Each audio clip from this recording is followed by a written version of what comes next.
ये रेंज है, इसको हम रेंज को यहाँ से सेलेक्ट करने वाले हैं और इसको कर दिया लॉक। और फिर कॉलम नंबर लिखा, कॉमा, फिर जीरो। अरे जीरो ही होता है इसमें, फिक्स है, इसमें क्या है। मतलब ये ट्रू फॉल्स ये पता नहीं, लेकिन लिखते तो हैं जीरो ही लिखते हैं और कुछ है नहीं। तो दोस्तों, अगर आपको भी ये कंफ्यूजन है कि ये जीरो ही क्यों लिखा जाता है जीरो की बजाय, जबकि ड्रॉप डाउन में तो दो ऑप्शन थे आपके सामने, ट्रू था, फॉल्स था। जीरो भी लिख सकते थे, वन भी लिख सकते थे, लेकिन कभी वन ट्राई ही नहीं किया कि उसका यूज क्या है। तो आज हम समझते हैं कि वी लुकअप में वन मतलब अप्रोक्स मैच का यूज क्या है। आई एम श्योर आपको ये करने के बाद डिफरेंस बिल्कुल क्लियर हो जाएगा। आपको जो रट्टा लगाने वाला सिस्टम है ना, कि जो जीरो ही लिखना है वी लुकअप में, उस चीज से निजात मिल जाएगी। चलिए शुरू करते हैं। VLOOKUP में जब हम लास्ट में क्राइटेरिया मेंशन करते हैं तो दो होते हैं, one is true, second is false. अब ट्रू को आप कहें तो वन लिखते हैं और फॉल्स के लिए जीरो यूज करते हैं। अच्छा, बाय डिफॉल्ट अगर आप कोई भी नहीं देते हैं VLOOKUP में, अगर आप नहीं दे रहे हैं तो वो ट्रू जाता है बाय डिफॉल्ट। तो इसलिए हम बाय डिफॉल्ट न जाए उसके लिए जीरो ही लिखते हैं, कि जिससे कि ऐसा ना हो सिस्टम अपने आप ट्रू को सेलेक्ट करे। तो उसके लिए हमें यहाँ पर ट्रू और फॉल्स में से एटलीस्ट जीरो देना होता है। चलिए, आज हम वन मतलब ट्रू के बारे में समझते हैं, इसका यूज क्या है।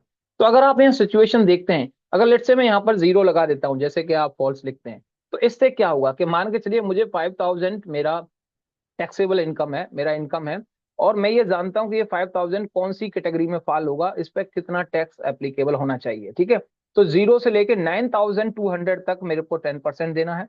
9,226 से लेके 37,000 तक आपको 15% देना है। ये स्लैब्स आपको वाटरफॉल मॉडल में दिए हुए हैं। ठीक है, चलिए, अब यहाँ पर आ गया है शैली। तो इसका मतलब ये हुआ कि इनको तो टैक्स ही नहीं देना है, सिर्फ एक को ही देना है, ऐसा हुआ ना। ऐसा नहीं है एक्चुअली। एक्चुअली 5,000 एग्जैक्ट फिगर आपको इस कॉलम में कहीं नजर नहीं आ रही। तो इसका मतलब ये तो नहीं है कि इस पर टैक्स नहीं एप्लीकेबल होता है, बिल्कुल होता है। ये जीरो से 9,000 के बीच में फॉल होता है और उस पर 10% लगना चाहिए था। ठीक है, ऐसे ही अगर हम कहें 10,000, ये 10,000 9,000 से 37,000 के बीच में आता है। इसी तरीके से ये तो चलो एग्जैक्ट थी तो मैच कर गया।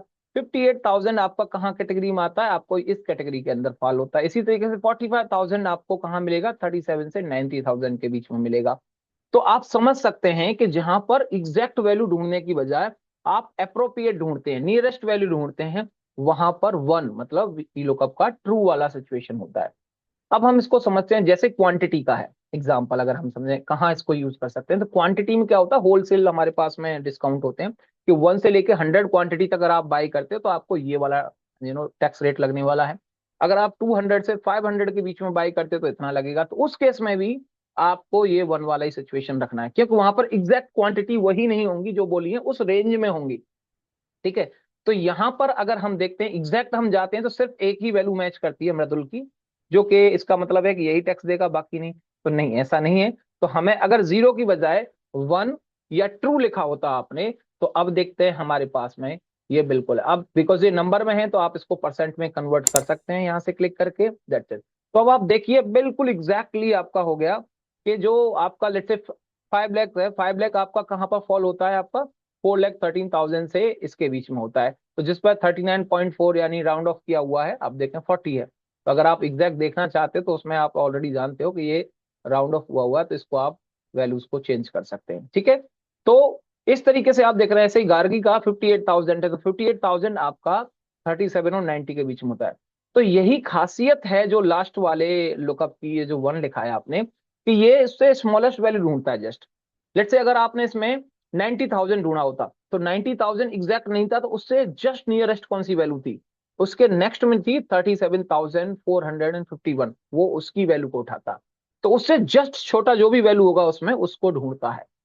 तो ये इस तरीके से जीरो और वन का सिचुएशन इसमें यूज किया जाता है। आई एम श्योर आपका कंफ्यूजन खत्म हो गया होगा VLOOKUP में, कहाँ हमें जीरो यूज करना चाहिए, कहाँ वन करना चाहिए।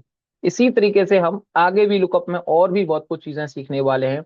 बने रहिए चैनल के साथ, और जिन्होंने अभी तक ये सब्सक्राइब नहीं किया है वो कर लें, वरना क्योंकि ये सीरीज तो चलती रहेगी, आपको वीडियोस मिलते रहेंगे। तो डेली अगर आपको चैनल पर देखना है, उसकी बजाय आप इसको सब्सक्राइब कर लीजिए, वो ज्यादा सिंपल रहेगा। मिलते हैं एक नई टिप के साथ, नए टॉपिक के साथ। तब तक के लिए बने रहिए। Thank you.